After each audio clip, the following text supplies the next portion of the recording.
So, from Senko and Gikko to Kurokage's backstory, so let's start with that. Kurokage and Hanzo had a bit of a frenemy mindset about them. Kurokage always had the mindset of all evil must be eradicated due to his parents dying from evil ninjas. Kurokage, not knowing about grey morality, he killed evil ninjas who had an alliance with good ninjas, and because of that he caused huge amount of trouble for Yumi and Hanzo, even to the point of him defying the good ninjas and calling them evil and just like having a fight with Hanzo about the morality of good and evil ninjas. You know, the same thing that Asuka, Gekko, and Senko said in the previous episodes.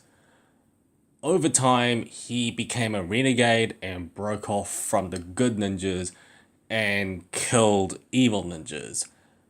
And because of this, both good and evil ninjas despised him in the process.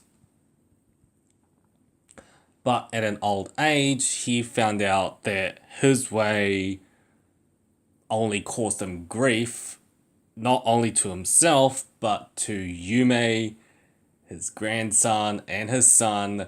Well, they all died, leaving only Yumi behind.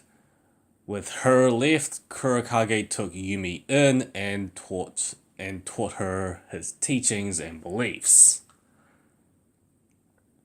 In between Kurokage's backstory, we have the actual fight against Fubuki and Yumi. Well, during the fight, Fubuki brings out her weapon, a black fan, the same one that the corrupted Kurokage held.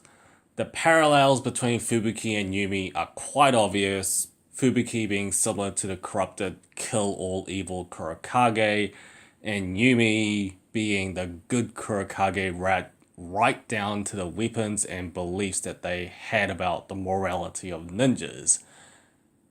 Anyways, Yumi brings out her trump card, the Ice Queen, but Fubuki herself can also transform and utterly wrecks Yumi in the process.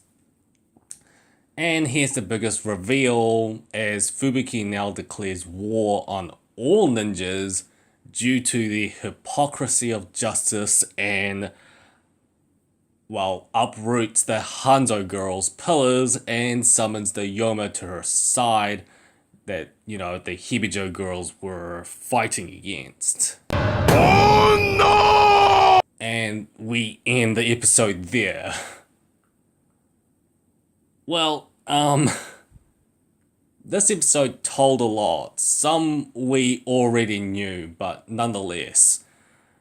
For those that didn't get the memo on the previous episodes, this episode pretty much spells out everything about Fubuki, Yumi, and Kurokage mainly, as this was pretty much the focus episodes.